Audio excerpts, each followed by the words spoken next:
मेरे प्यारे स्टूडेंट, आज हम बात करने वाले हैं आपके सामाजिक विज्ञान के एक महत्वपूर्ण चैप्टर के बारे में, जिसका नाम है भारत में राष्ट्रवाद। आज हम भाग 2 के बारे में बात करते हैं।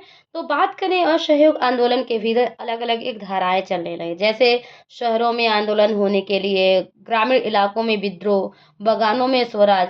तो शहरों में आंदोलन यानी ये असहयोग आंदोलन क्यों था?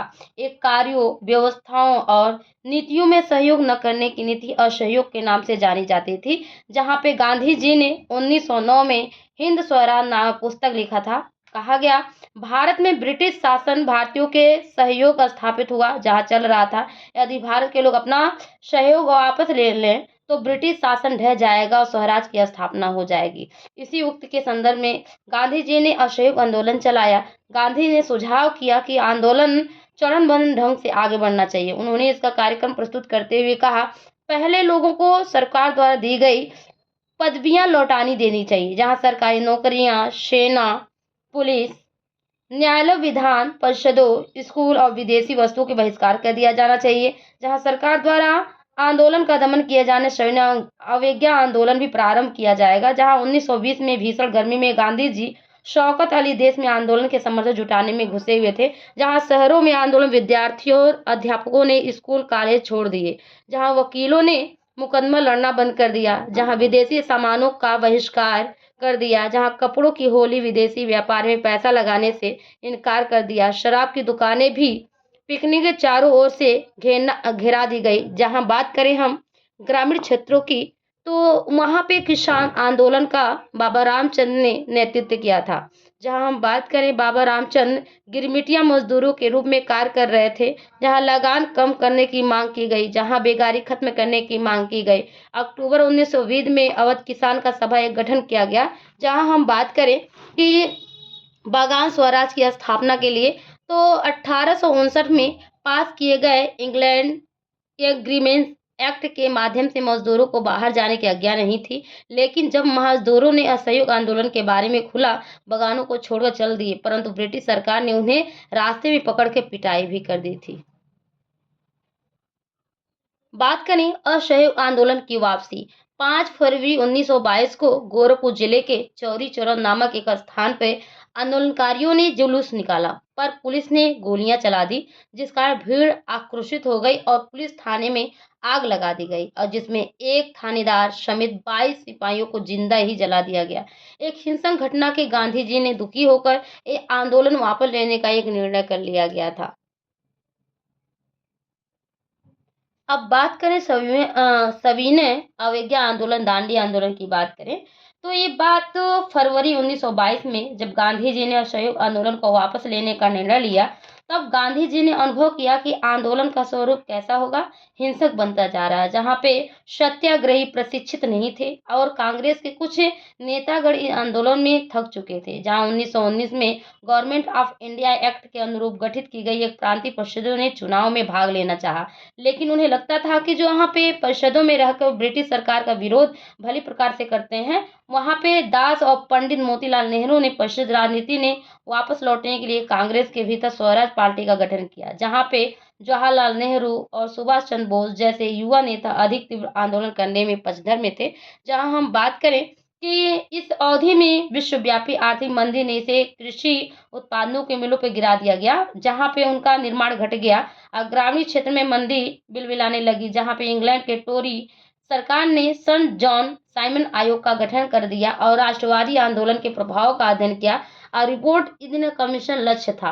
लेकिन कहा गया कि ये इरविन को पत्र लिखा, जहां 31 जनवरी 1930 को, और ये और भी मांग होने लगी। 11 मांग की गई नमक समाप्त करने की, जहां पे चेतावनी के साथ 11 मार्च तक समय दिया गया है। जहां दांडी यात्रा 18 अनुयायी के साथ 12 मार्च 6 अप्रैल तक चला था। जहां हम बात करें, साबरमती में गांधी आश्रम से 240 मील दूर दांडी था, जहां 6 अप्रैल को समुद्र का पानी उबालकर नमक बनाया जाता था। जहां गांधी इरविन समझौता के तहत 5 मार्च 1931 को दिसंबर 1931 द्वितीय गोलमेज सम्मेलन हुआ, जहां 1934 में आंदोलन समाप्त कर दिया गया। अब बात करें आंदोलन का तात्पर्य क्या था? सरकार को किसी तरह के करों का भुगतान न करना, घर घर में सूत काटना तथा विदेशी कपड़ों की होली जलाना। बात करें देश में जगह जगह पर नमक बनाकर नमक कानून को भंग करना, राजनीतिक बंदियों को कारावास से आजाद कराना, महिलाओं द्वारा जो अफीम, विदेशी कपड़े तथा शराब की दुकानों पर धरना देना आदि आंदोलन का था, यानी अपने हक के लिए लोग लड़ना चाहते थे। अब बात करें साइमन कमीशन का भारत पे आगमन। ये ब्रिटिश सरकार द्वारा 7 सदस्यों को एक कमीशन 1927 में भारत में भेजा गया, जहां आयोग में कोई भारतीय सदस्य नहीं था। कांग्रेस ने इस कमीशन का बहिष्कार किया। बात करें 1928 में यह कमीशन बंबई पहुंचा, जहां साइमन कमीशन को बैंक के नारे से लगाया गया, जहां 30 अक्टूबर 1928 में लाहौर में विरोध करते समय पंजाब केसरी लाला लाजपत राय ने पर इतनी लाठियां बरसाई गई कि वो शहीद ही हो गए थे। बात करें लाहौर अधिवेशन पूर्व स्वराज की मांग। दिसंबर 1929 में पंडित जवाहरलाल नेहरू की अध्यक्षता में लाहौर में रावी नदी के तट पे कांग्रेस का ऐतिहासिक 44वां अधिवेशन संपन्न हुआ, जहां पूर्ण स्वराज का प्रस्ताव पारित किया गया और 26 जनवरी 1930 को संपूर्ण देश में स्वराज दिवस समारोह उत्साह पूर्वक मनाया गया था। बात करें संविधान आज्ञा की जो सीमाएं थीं, ये सामाजिक समूहों में अछूत वर्ग स्वराज के विचार से प्रभावित नहीं था। 1930 के पश्चात इस वर्ग में ने स्वयं को दलित या उत्पीड़न करना प्रारंभ कर दिया। कांग्रेस ने दीर्घकाल लंबे समय तक इस वर्ग को ध्यान नहीं दिया, क्योंकि वो रूढ़िवादी हिंदुओं से डरती थी। महात्मा गांधी मानते थे कि जो छुआछूत को समाप्त कर दिए बिना 100 साल तक भी स्वराज की स्थापना नहीं की जा सकती। उन्होंने अछूतों को हरिजन ईश्वर की संतान नाम दिया गया। जहां पे बात करें, गांधी जी ने अछूतों को मंदिर, सार्वजनिक तालाबों, सड़कों, कुओं के प्रयोग के समान अधिकार दिलाने के लिए सत्याग्रह आंदोलन किया था। उन्होंने ऊंची जातियों का आह्वान किया, वे हृदय परिवर्तन करके अस्पृश्यता को पाप समझे। जहां गांधी जी ने दलित कल्याण के लिए कार्यक्रम चलाए गए थे, लेकिन कहा गया सविनय अवज्ञा आंदोलन में दलितों की संख्या सीमित हो रही थी, जहां पे कम थी।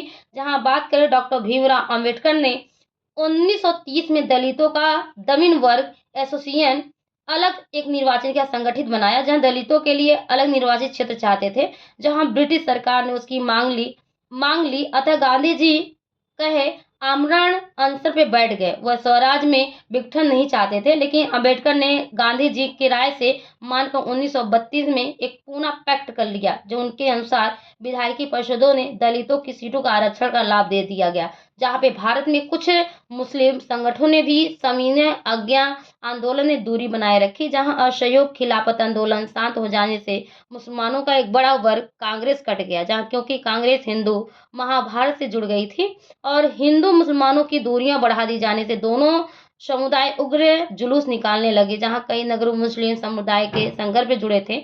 जहां 1927 में ऐसा लगा कि कांग्रेस और मुस्लिम लीग एक झंडे तले में आ जाएंगे, परंतु जिन्ना की मांग भी मुसलमानों ने एक कांग्रेस सभा के अरिक्त सीटें दी गई। जहां 1928 में आयोजित सम्मेलन में हिंदू महासभा में एम.आर. जैगन समझौते प्रयासों में खुलायाम आलोचना करके दोनों वर्ग में मतभेदों को क्या किया, बढ़ा दिया गया। जहां मुस्लिम नेता बुद्धिजीवी अल्पसंख्यकों के रूप में मुसलमानों का एक भविष्य कांग्रेस के साथ सुरक्षित नहीं मान रहे थे। जहां पे अभी भी हम बात की हैं कि छुआछूत को समाप्त किया गया, तो 100 साल तक स्वराज की स्थापना नहीं की जाएगी। जहां पे हम गांधी जी महिला दोनों होने वाले काम को प्रतिष्ठा दिलाने के लिए खुद शौचालय साफ करने लगे। गांधी जी ने आग्रह किया कि जो ऊंची जात के लोग होंगे अपना हृदय परिवर्तन करें और छूत-छात के पाप को छोड़ दें। गांधी जी ने अछूतों को हरिजन अर्थात ईश्वर की संतान बताया कि ये हरिजन नहीं है, ये ईश्वर की संतान है। लेकिन सितंबर 1932 में एक पूना एक्ट पर हस्ताक्षर किया। इसके बाद दलित वर्ग की अनुसूचित जात का नाम दिया जाने लगा। कहा गया, डॉक्टर भीमराव अंबेडकर ने कहा 1930 में जो दलित वर्ग के होंगे एक संगठित करके दलित वर्ग एसोसिएशन की स्थापना की जाएगी। जिसके बाद गांधी जी और अंबेडकर के बीच एक विवाद हुआ। अब गांधी जी का मानना था कि जो दलित के लोग हैं अलग निर्वाचित क्षेत्र होने से समाज एकीकरण का प्रक्रिया एक जाएगी, परंतु अंबेडकर ने गांधी जी की बात नहीं मानी। ये तो था सविनय अवज्ञा की सीमाएं। अब हम भाग 3 के बारे में आगे वाले वीडियो में हम देखेंगे।